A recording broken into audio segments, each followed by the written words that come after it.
अपने बेटी की तलाश में परेशान अनिका के एक अनजान मेल ने उड़ा दिए होश। ऐसा क्या लिखा था उस ईमेल में जिसे पढ़कर अनिका हुई इतना परेशान। वहीं दूसरी तरफ रोहित मारवा के भी सामने आया अनिका के अतीत से जुड़ा एक चौंका देने वाला सच। क्या अनिका ने सच में किया था एक मासूम का खून? क्यों एक अनजान शख्स को है अनिका की तलाश? क्या कामिनी करवाएगी अनिका को पुलिस के हवाले?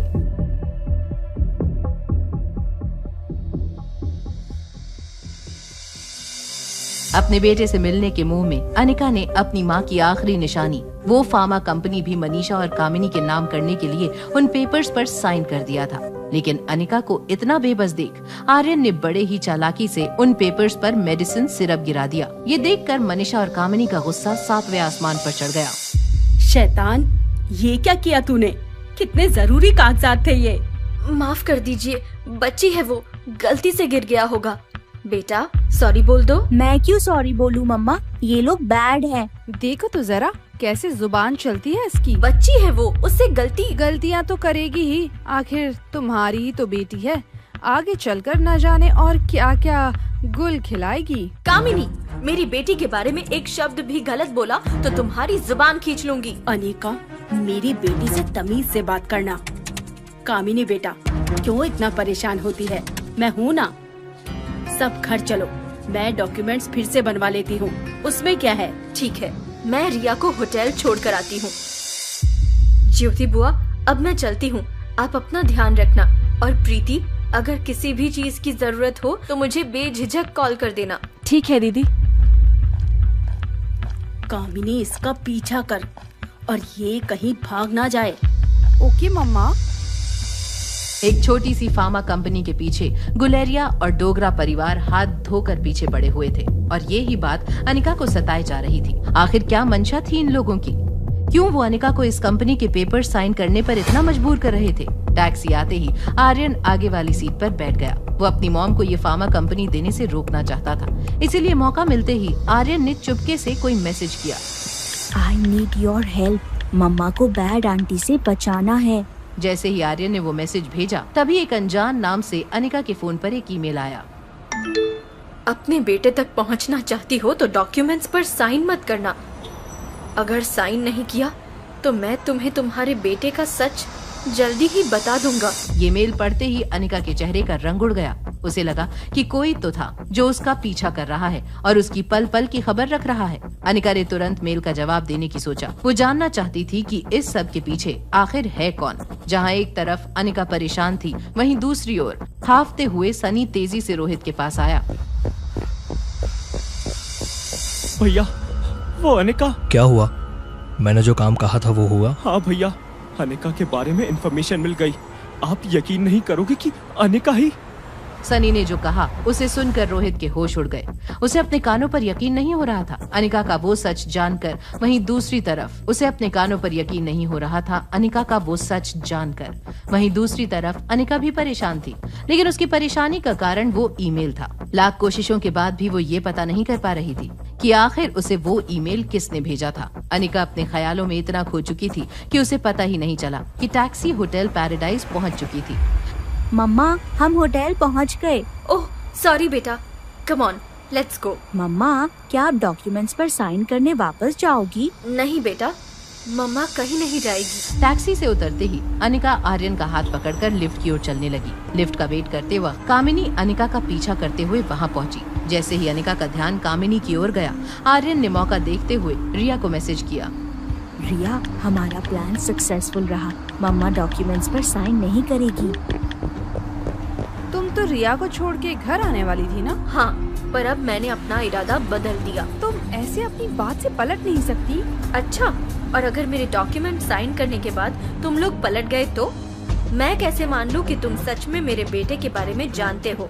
तुम ये अच्छा नहीं कर रही हो अनिका। मैं जो कर रही हूँ अपने बेटे के लिए कर रही हूँ। गुस्से की आग में झुलसती कामिनी ने तुरंत अपनी मां मनीषा को कॉल लगाया। तभी लॉबी के सन्नाटे को चीरते हुए एक अधेड़ उम्र के आदमी की चीख ने अनिका का ध्यान उसकी तरफ खींचा। रिया को कमरे में भेजकर अनिका भीड़ की तरफ चलने लगी, लेकिन अनिका को क्या पता था कि रोहित के रूम में सनी उसकी सारी इन्फॉर्मेशन रोहित को दे रहा था। भैया, उसका पूरा नाम अनिका गुलेरिया है। 6 साल पहले काफी मोटी सी थी।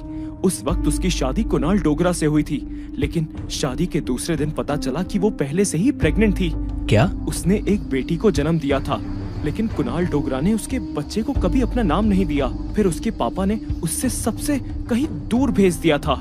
पिछले 6 साल से वो कहाँ थी और क्या कर रही थी कोई नहीं जानता। रोहित की खामोशी से उसकी हैरानी साफ झलक रही थी, लेकिन तभी रोहित की नजर रूम में लगी सिक्योरिटी मॉनिटर पर पड़ी और लॉबी में बढ़ती भीड़ को देखा। एक लाचार पत्नी अपने पति के लिए मदद मांग रही थी और उनकी मदद के लिए सबसे पहले और कोई नहीं बल्कि अनिका पहुंची। Please somebody help us। ये सांस नहीं ले पा रहे हैं। Please somebody call the ambulance। I am a medical student, मैं आपकी मदद कर सकती हूँ। प्लीज मेरे पति को बचा लीजिए। फर्श पर बेहोश पड़े उस आदमी और उसकी बेबस वाइफ को देखकर कामिनी एक पल में समझ गई थी कि ये कोई आम नहीं बल्कि जरूर कोई बहुत बड़े लोग हैं। कामिनी ने सोचा कि इनकी मदद से उसे फायदा हो सकता है। अपनी खुशी को मन में दबाते हुए कामिनी ने सीपीआर देना शुरू किया, लेकिन सीपीआर का उस आदमी पर कोई असर नहीं हुआ। और फिर अनिका वहाँ आई और उस आदमी को एग्जामिन करने लगी। सीपीआर देना बंद करो कामिनी, इसका इन पे कोई असर नहीं होने वाला। अब एक अनपढ़ गवार बताएगी कि एक मेडिकल स्टूडेंट को क्या करना चाहिए। क्या आप डॉक्टर हैं? ये अनपढ़ और डॉक्टर, ये तो एक कॉलेज ड्रॉप आउट है। अगर आप डॉक्टर नहीं हैं तो प्लीज हटिए यहाँ से, इन्हें इनका काम करने दीजिए। अनिका ने किसी भी बात का कोई जवाब देना जरूरी नहीं समझा। उसका तो पूरा ध्यान पेशेंट की जान बचाने में था। अनिका रिसेप्शन से फर्स्ट एड बॉक्स लेकर आई और सीधा पेशेंट की छाती में कट मार दिया। होटल लॉबी के चमचमाते हुए फर्श अचानक खून से लाल हो गए। ये क्या कर दिया तुमने? Please someone call the police. इसने एक बेगुनाह आदमी की जान ले ली है। Do you have any idea तुमने क्या किया है? तुमने अंकल की जान ले ली है। ये क्या किया तुमने? You killed my husband. फौरन पुलिस को कॉल करिए। क्या कर रहे हैं आप सब? पुलिस को बुलाइए। कामिनी बोले जा रही थी, मगर अनिका पर कामिनी की बातों का कोई असर नहीं पड़ रहा था। कामिनी के कहने पर होटल के कुछ गार्ड्स ने अनिका को घेर लिया और वहाँ जमा भीड़ उसके बारे में बुरा भला कहने लगी कि तभी अरे इनकी तो सांसें चलने लगी। हाँ देखो, ये सांसें ले रहे हैं। मेरे पति की जान बचा ली। मुझे समझ नहीं आ रहा मैं कैसे आपका शुक्रिया करूं। होटल लॉबी में मौजूद भीड़ अनिका के लिए तालियां बजाने लगी, मगर अनिका के लिए ये तारीफें और वाहवाही जरा भी मायने नहीं रखती थी। वो तो बस कैसे भी उस अनजान शख्स की जान बचाना चाहती थी। अनिका का ध्यान लगातार दरवाजे की ओर था। वो बेसब्री से एम्बुलेंस का इंतजार कर रही थी कि तभी स्टॉप इट! क्या कर रहे हैं आप लोग? आप लोगों को पता भी है कि इस औरत की वजह से पेशेंट की जान खतरे में आ गई है और आप लोग इसके लिए तालियां बजा रहे हैं। ये क्या कह रही हो तुम? इस लड़की ने तो मेरे पति की जान बचाई है। उनकी सांसें चलने लगी। Oh really? आपको लगता है कि इसने पेशेंट के सीने में चाकू लगा दिया और इससे उसकी सांसें चलने लगी? अगर आपको मेडिकल साइंस के बारे में कुछ भी नहीं पता है तो बेवजह बहस मत कीजिए।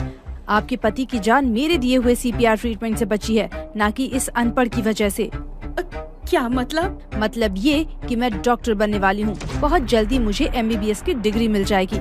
ये देखिए मेरा आई कार्ड। पर ये बस एक अनपढ़ गवार है। यकीन न हो तो खुद से पूछ लीजिए, है इसके पास कोई डिग्री, कोई आई कार्ड? बेटा, क्या तुम डॉक्टर नहीं हो? अपना ID कार्ड दिखाओ।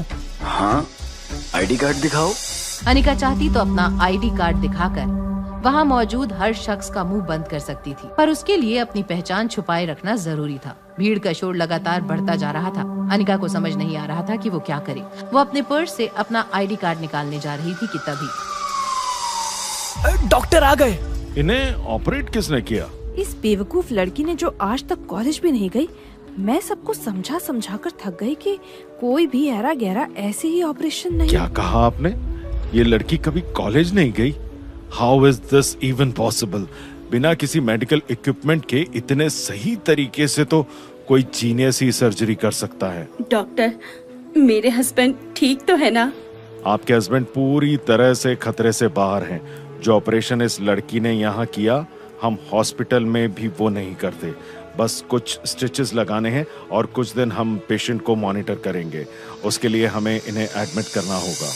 डॉक्टर की बातें सुनकर कामिनी का पारा 7वें आसमान पर पहुंच चुका था। डॉक्टर का इस तरह सबके सामने अनिका की तारीफ करना वो बर्दाश्त नहीं कर पा रही थी। वहीं दूसरी ओर रोहित और सनी ये सारा शोर सुनकर नीचे पहुंचे, पर तब तक एम्बुलेंस पेशेंट को लेकर जा चुकी थी। होटल स्टाफ ने जैसे ही रोहित को पेशेंट का नाम बताया, रोहित बुरी तरह से चौंक गया। क्या कहा? Mister and Mrs Kishan Malhotra. Bro, क्या ये वही दिल्ली वाले किशन अंकल हैं जो हमारे फैमिली फ्रेंड हैं? हाँ ये वही है। सनी, हमें किशन अंकल को देखने तुरंत हॉस्पिटल जाना होगा, जल्दी चलो। रोहित किशन मल्होत्रा की बहुत इज्जत करता था। बिना एक भी पल गवाए वो सीधा हॉस्पिटल पहुंच गया। किशन मल्होत्रा को अब तक होश नहीं आया था। रोहित को उनकी ऐसी हालत देखकर बहुत बुरा लग रहा था। Hello Anjali aunty, Kishan uncle की तबीयत अब कैसी है? डॉक्टर्स ने बताया कि अब वो खतरे से बाहर है। माफ करना बेटा, पर मैंने तुम्हें पहचाना नहीं। आंटी मैं रोहित मारवा। रोहित, माफ करना बेटा, मैं तुम्हें एकदम से पहचान नहीं पाई। आंटी आप और किशन अंकल मनाली आए और मुझे बताया तक नहीं। एक्चुअली हमें अचानक से मनाली आना पड़ा। अचानक क्यों? सब ठीक है ना? हाँ बेटा, सब ठीक है। दरअसल आज सुबह ही तुम्हारे अंकल के पास एक कॉल आया था कि उनकी बहन के बारे में कुछ इन्फॉर्मेशन मिली है। बस उसी वजह से आना हुआ। पर यहाँ आके पता चला कि वो तो आज से 24-25 साल पहले ही गुजर गई थी। उनकी एक बेटी भी है, पर वो कहाँ है उसके बारे में किसी को कोई खबर नहीं। उसी बात का स्ट्रेस ले रहे थे तुम्हारे अंकल, और देखो क्या हाल कर लिया अपना। आप परेशान मत होइए, अंकल बिल्कुल ठीक हो जाएंगे। अरे थैंक यू बेटा। मैं क्या तुमसे एक रिक्वेस्ट कर सकती हूँ? जी आंटी बिल्कुल। आज अगर तुम्हारे अंकल जिंदा है तो सिर्फ इसीलिए क्योंकि उस लड़की ने सही समय पर उनका इलाज कर दिया था, वरना ना जाने क्या हो जाता। लेकिन मैं उसका शुक्रिया अदा नहीं कर पाई। मुझे उसका नाम तक नहीं पता। क्या तुम उस लड़की को ढूंढ सकते हो? डोंट वरी आंटी, मैं पता लगा लूंगा वो लड़की कौन थी। आप आराम करिए, मैं चलता हूँ, और कोई भी जरूरत हो तो तुरंत कॉल कर लीजिएगा। रोहित की बातें सुनकर अंजलि काफी राहत महसूस कर रही थी। वहीं रोहित के दिमाग में बस ये सवाल घूम रहा था कि आखिर वो लड़की कौन थी जिसने इतने कॉम्प्लिकेटेड सर्जरी इतने ठीक से कर दी। रोहित कैसे भी उस लड़की का पता लगाना चाहता था। हेलो, आज होटल लॉबी में जो हादसा हुआ था, मुझे उसकी सीसीटीवी फुटेज चाहिए। क्या सीसीटीवी फुटेज बनेगा वो जरिया जो सामने ला देगा अनिका का छुपा हुआ सच? क्या किशन और अंजलि मल्होत्रा का आना लाएगा रोहित और अनिका की जिंदगी में कोई नया मोड़? कब तक और कैसे छिपा पाएगी अनिका दुनिया से अपना डॉक्टर अमृता होने का राज? जानने के लिए देखिए अगला एपिसोड सिर्फ पॉकेट एफएम के यूट्यूब चैनल पर। और एक लड़की को देखा तो के सारे एपिसोड्स को सुनने के लिए डिस्क्रिप्शन में दी हुई लिंक से